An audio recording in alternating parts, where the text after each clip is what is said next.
She can't hear. She doesn't understand anyway. The sentence drifted across the ballroom with the casual cruelty of someone who never expected to be challenged. A few guests chuckled into crystal glasses. Others pretended not to hear. Beneath a canopy of golden chandeliers, surrounded by venture capitalists, tech founders, and executives whose watches cost more than most families earned in a year, the woman they were talking about simply lowered her eyes and folded her hands in her lap. Margaret Sterling had grown used to that reaction. The Bellevue Regency in downtown New Orleans shimmered with wealth that evening.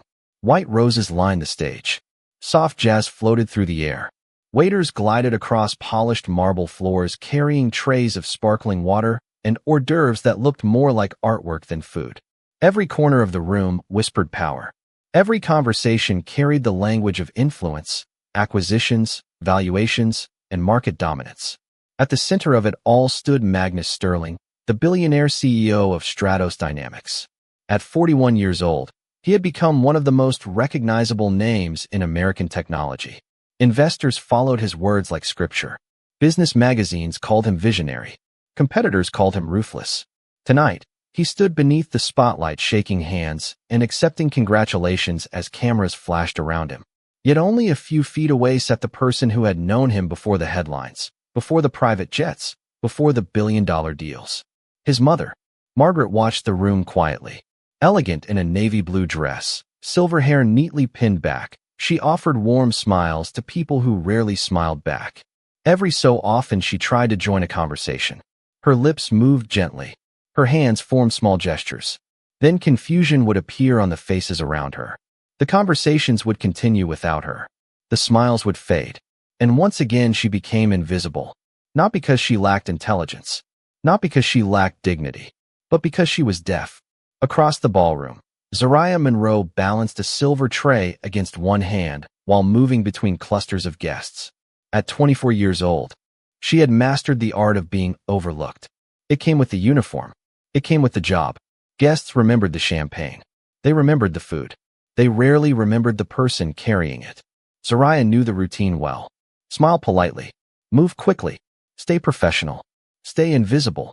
Yet something about the older woman caught her attention. Maybe it was the loneliness hidden behind the smile. Maybe it was the way people nodded politely before turning away. Or maybe it was because Zariah recognized that look. She had seen it before. She had seen it her entire childhood. Near the center table, a group of investors continued their conversation while Margaret attempted to say something. One man leaned closer, unable to understand. Another laughed awkwardly. A third shrugged. Then came the silence. The uncomfortable kind. The kind that fills a room when nobody knows what to do next. Margaret's smile faltered. Her hands lowered slowly. For a brief moment, she looked smaller than before. The conversation moved on without her.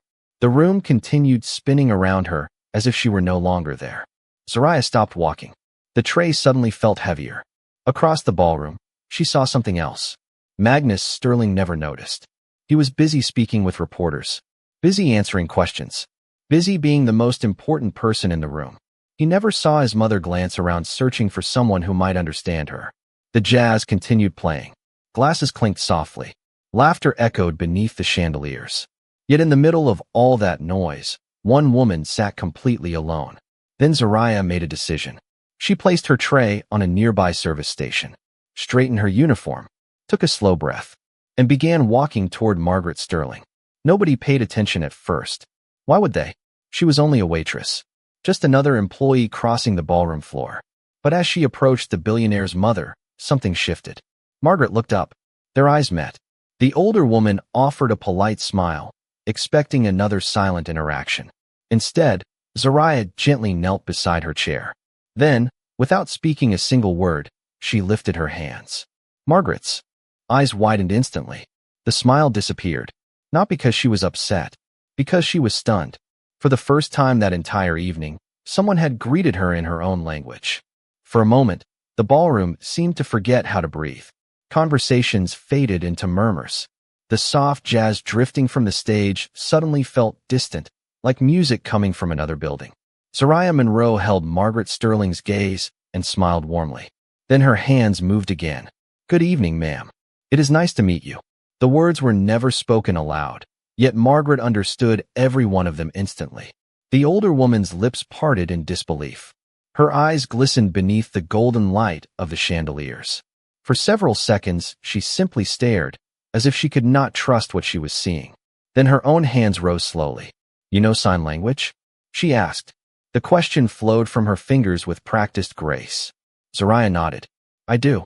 Margaret let out a laugh that nobody could hear, but everyone could see. It transformed her entire face.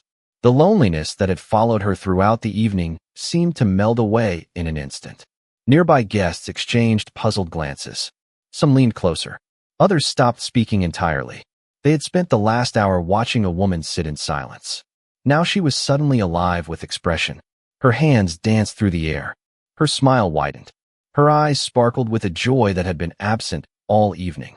One investor quietly lowered his wine glass. Another nudged his wife. Even the event coordinator paused mid-step to watch. Zoraya and Margaret continued signing back and forth with natural ease. "How long have you known sign language?" Margaret asked. "Since I was 6 years old," Zoraya replied. "My grandmother was deaf. She taught me everything." Margaret blinked several times. Then she signed something more slowly. "Most people never learn. Most people say they are too busy." Zoraya felt a familiar ache in her chest. She had heard those words before, more times than she could count. The world often praised inclusion until inclusion required effort. Learning another person's language required patience. It required humility. Most people preferred convenience. "My grandmother used to say that understanding someone is one of the purest forms of respect," Zoraya signed. Margaret's expression softened. She looked away briefly toward the crowded ballroom. Hundreds of people filled the room. Powerful people, wealthy people, educated people. Yet none of them had managed to make her feel as welcome as the young waitress kneeling beside her chair. Across the room, Magnus Sterling finally noticed the unusual attention gathering around his mother's table. Reporters were no longer focused entirely on him. Guests kept glancing toward Margaret. Curious expressions spread across the ballroom. Magnus excused himself from a conversation and turned toward the scene. At first he assumed there had been some kind of problem. Then he saw his mother smiling. Not politely, not out of obligation, genuinely smiling. The sight stopped him in place. For years, he had attended events with Margaret by his side. He always made sure she had the best seat, the best accommodations, the best care. Yet somehow she often ended up isolated anyway. Tonight looked different, very different. He watched as the waitress signed something that made his mother laugh again. The soundless laughter seemed brighter than the music itself.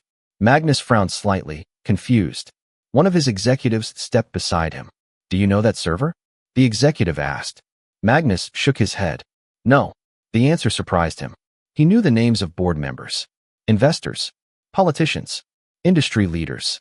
Yet he had no idea who the young woman speaking with his mother was. At Margaret's table, the conversation continued. "What do you do when you are not working?" Margaret signed.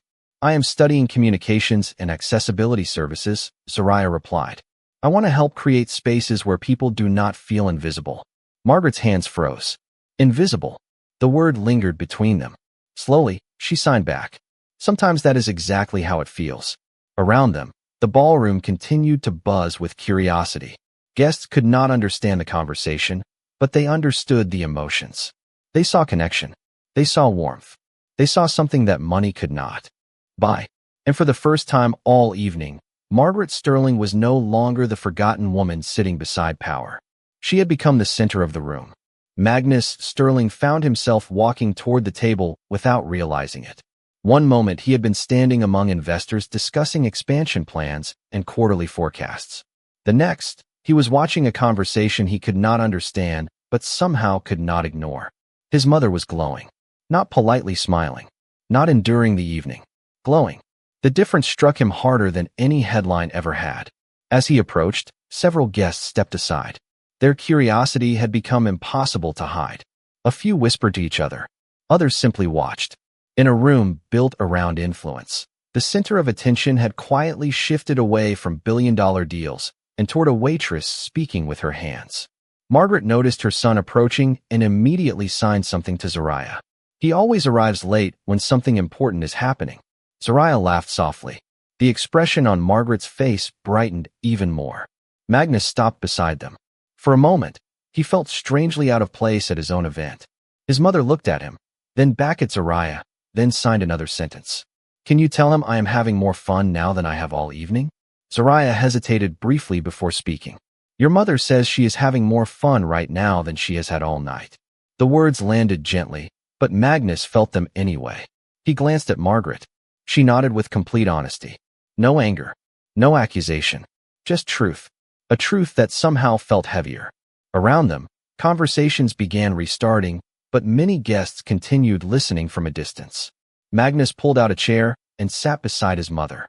It was a simple action, yet one he realized he had not done at an event in a very long time. Usually there was always another interview, another meeting, another handshake waiting. Margaret watched him carefully. Then she signed something directly to him. Magnus looked helplessly toward Zariah. What did she say? Zariah translated. She asked if you remember the stories she used to tell you before school. Magnus blinked. The question caught him off guard. Of course I remember, he answered. Margaret immediately signed another sentence.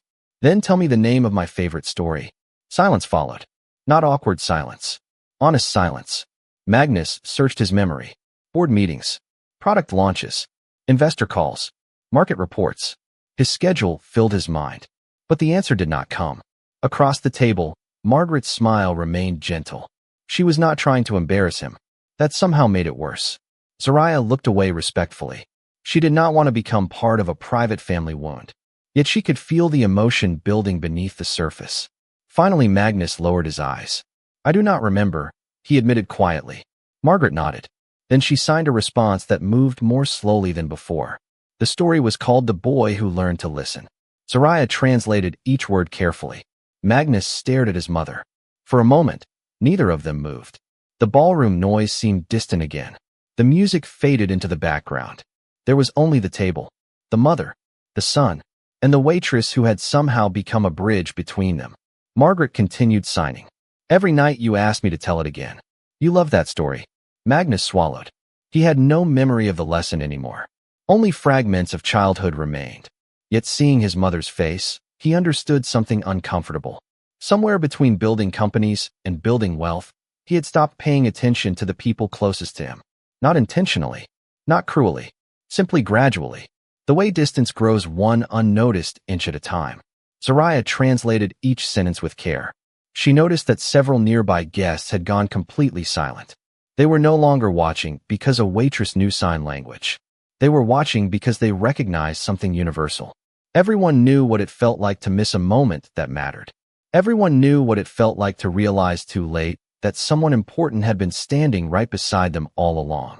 And as Magnus looked at his mother, he began to understand that tonight was becoming about far more than a conversation.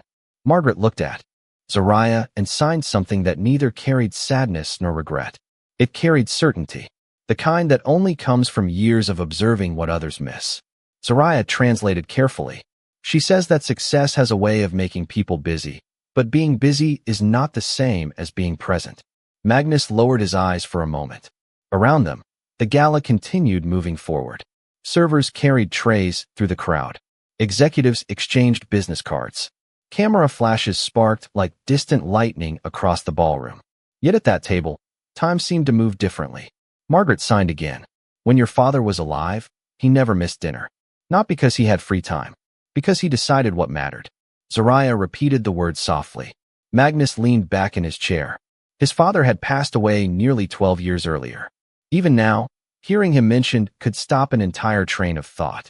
He remembered the old routines. Family dinners, weekend walks, long conversations on the back porch. Back then, there had been no billion-dollar company demanding every hour of the day. There had only been family.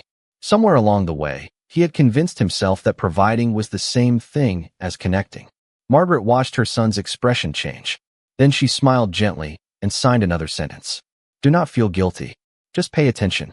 The simplicity of the message somehow made it stronger. Zariah translated it word for word. Several guests standing nearby exchanged glances. They had expected a dramatic confrontation. Instead, they were witnessing something far more powerful. Understanding. A young executive from Chicago quietly approached the table. Excuse me, he said politely to Zariah. How long did it take you to learn sign language that well? Zariah looked surprised by the question. Most people rarely asked about the effort behind the skill. Since childhood, she answered, my grandmother taught me every day. We signed during breakfast, during grocery trips, during walks. It became part of who I am. The executive nodded slowly. That is incredible. Another guest stepped closer. Then another. Within minutes, a small crowd had formed around the table. Questions came from every direction. How difficult was it to learn? Are there enough interpreters in schools? How many deaf Americans struggle with communication barriers every day? For the first time all evening, the conversation in the room shifted away from wealth and status. People began discussing accessibility, inclusion, and connection, topics that had not appeared on the official program once. Margaret watched the transformation with quiet satisfaction. Then she signed something that made Zariah laugh.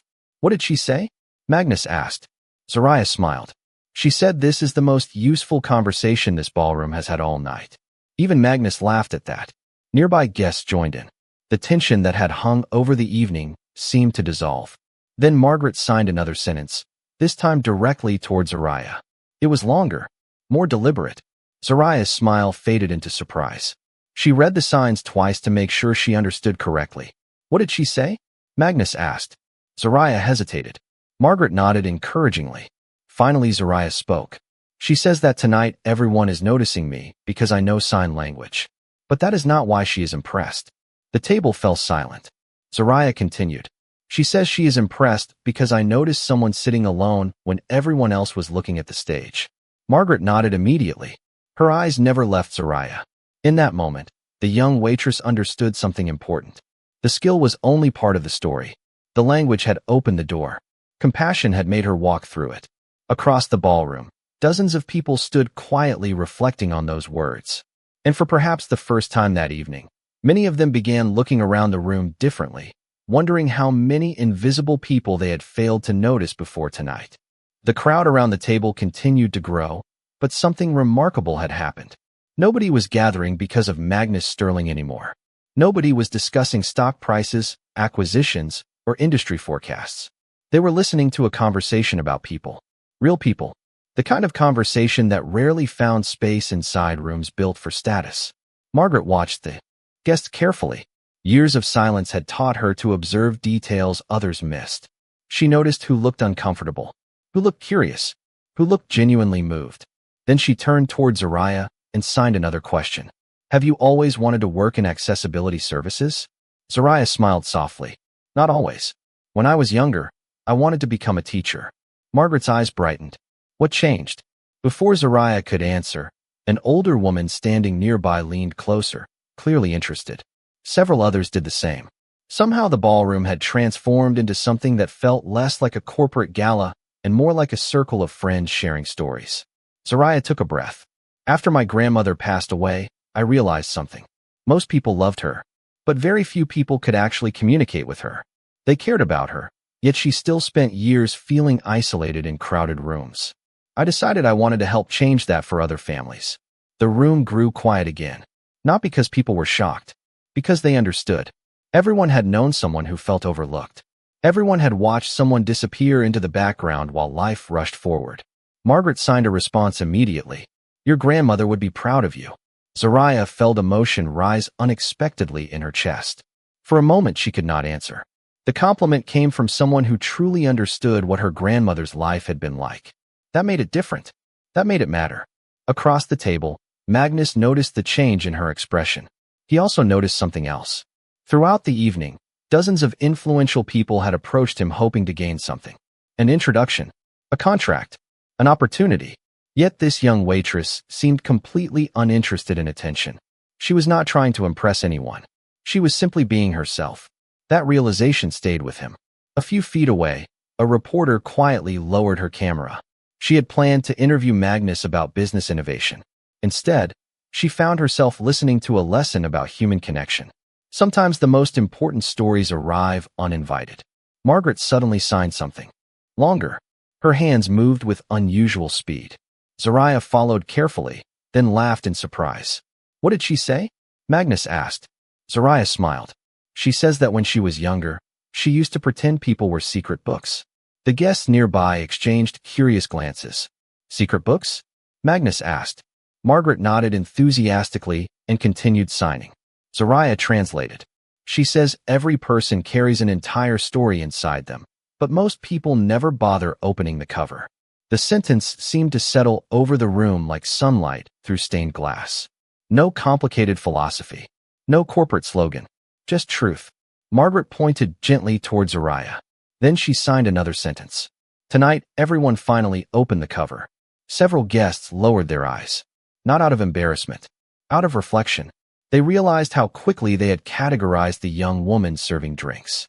They had seen a uniform and assumed they knew the entire story. They had not asked questions. They had not looked closer. They had not imagined the years of dedication behind the skill she carried so naturally. Magnus looked around the ballroom. For the first time all evening, he noticed his staff differently. The servers moving between tables. The coordinators managing schedules. The employees ensuring every detail worked perfectly. How many stories had he never opened? How many people had become background scenery simply because he was too busy looking elsewhere? Then Margaret signed one final sentence. This time she looked directly at her son. Zariah translated slowly. Success is wonderful, Magnus, but never becomes so important that you stop seeing people. The words were gentle, yet they landed with the weight of a lifetime. And as silence settled around the table once more, Magnus Sterling realized that the most valuable lesson of the evening had not come from a keynote speaker, a business leader, or an industry expert. It had come from a mother who refused to stop teaching and a waitress who chose to notice someone everyone else had overlooked. The words lingered long after Margaret finished signing them. Around the ballroom, conversations resumed, but something had changed. The room sounded the same, yet it felt different. People spoke more softly. They listened a little longer. They looked at one another with fresh eyes. Magnus remained seated beside his mother, unusually quiet. For years he had built solutions for millions of customers around the world. Yet tonight he could not stop thinking about a much smaller problem he had failed to solve inside his own family. Meanwhile, Zariah slowly rose from her chair. Part of her wanted to return to work. After all, she was still on shift. There were guests to serve and responsibilities to fulfill. But before she could step away, Margaret reached out gently and touched her hand. Then she signed another question. Tell me about your grandmother. The request immediately softened Zariah's expression. She glanced down for a moment before beginning. My grandmother's name was Evelyn Monroe. She lost her hearing when she was a little girl. People treated her differently because of it. They assumed she was confused when she was actually paying attention. They assumed she was weak when she was incredibly strong. Margaret nodded knowingly. She understood every word. Zariah continued. When I was 6 years old, she told me something I never forgot. She said the world will always notice the loudest voice first, but the strongest hearts are often the quietest. Several guests nearby listened carefully. Some leaned closer without realizing it. There was something about the story that felt deeply personal and universally familiar at the same time. Zariah smiled at the memory. Every Saturday morning, she took me to a small park near our neighborhood. We would sit on a wooden bench and watch people. She would ask me what I noticed. At first, I only noticed obvious things. Someone jogging, someone walking a dog, someone feeding birds. But then she taught me to look deeper. She taught me to notice who seemed lonely, who looked nervous, who needed kindness. Margaret's eyes brightened. She signed quickly. A wise woman. Very wise. Zariah laughed softly. She really was.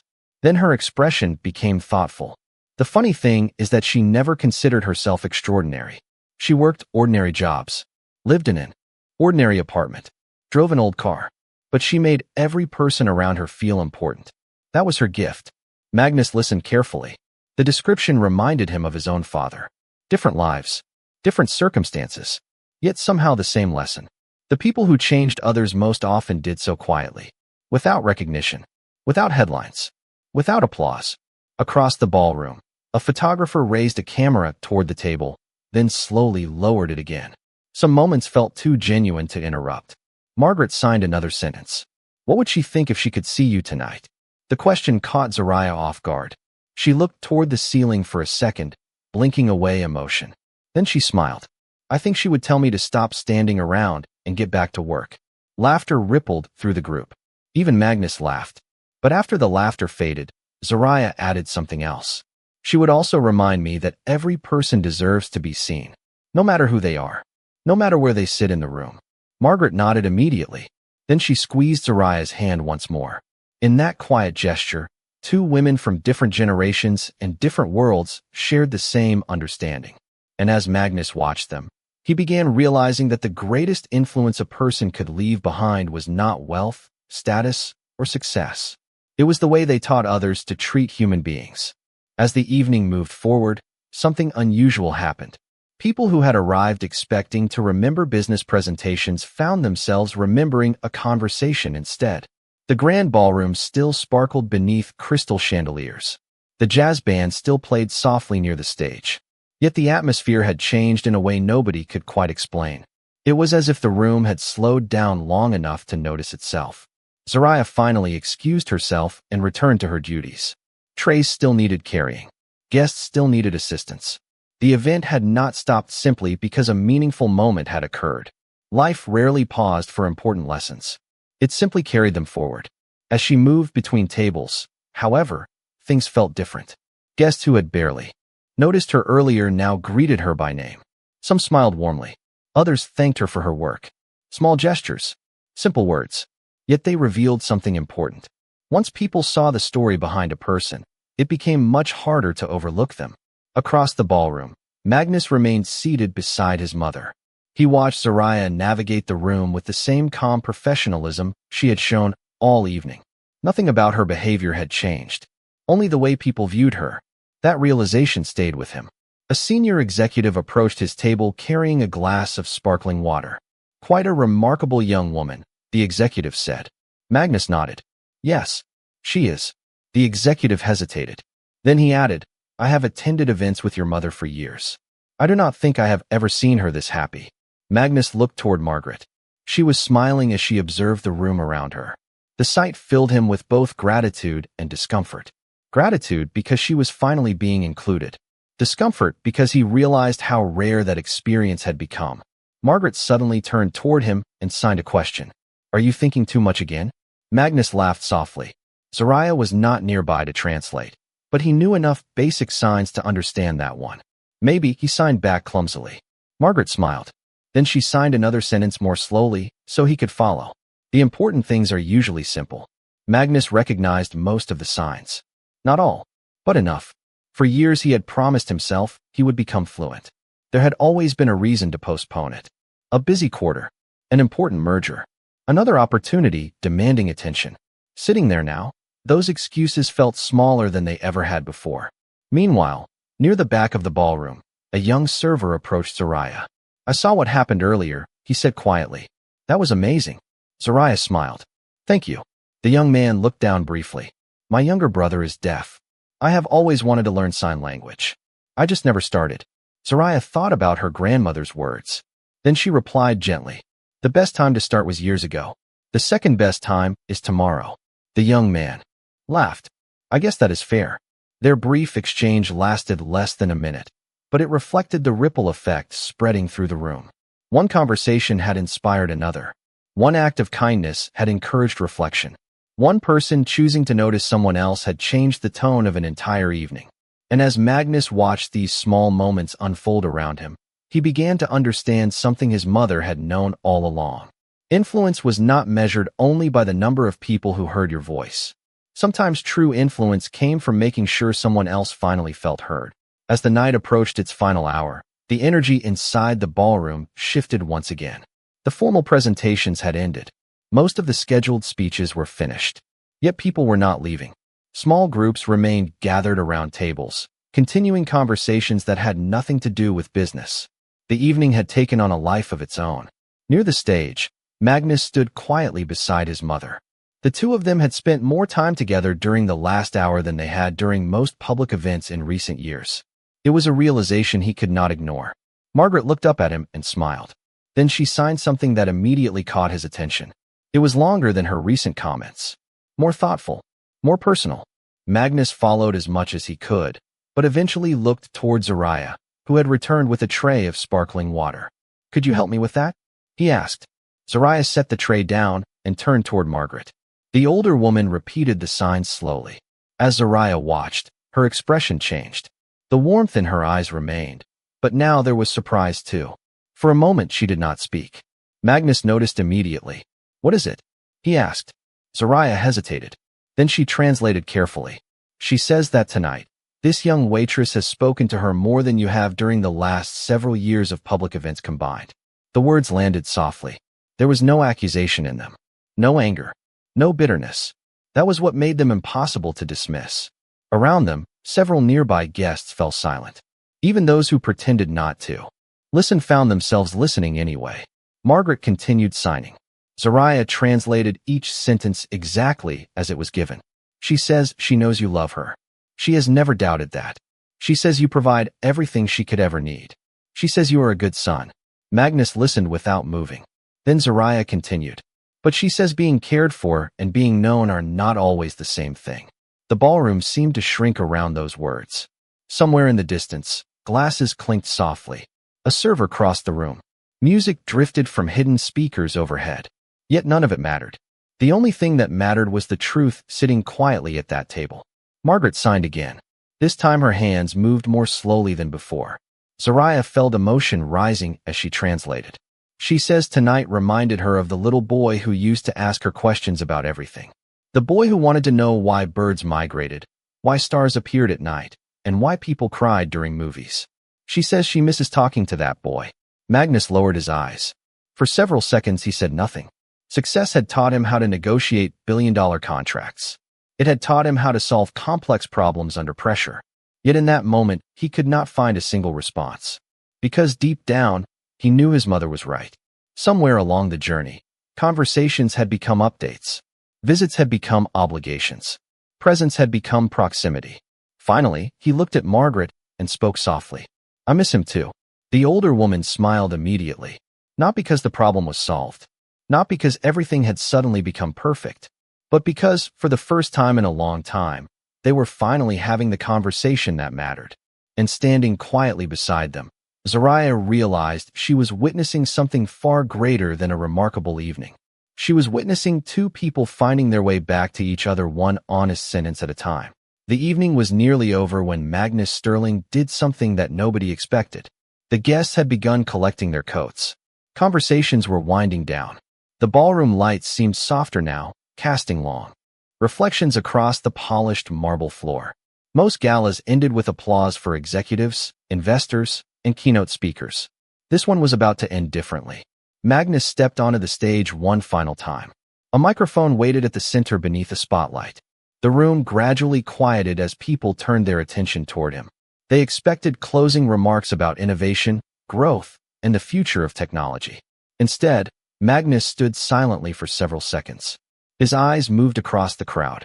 Then they settled on a young waitress standing near the back of the room. Zariah immediately looked away, assuming he was addressing someone else. He was not. "Tonight," Magnus began, "I was supposed to speak about leadership." The room listened carefully. "But I learned more about leadership in the last few hours than I have in many boardrooms over the last several years." Curious expressions spread across the audience. Magnus continued, "I built my career believing that success meant solving difficult problems, growing companies, creating opportunities, reaching ambitious goals. Those things matter. But tonight someone reminded me that the most important skill is much simpler. It is noticing people." Across the ballroom, heads slowly turned towards Zariah. She froze.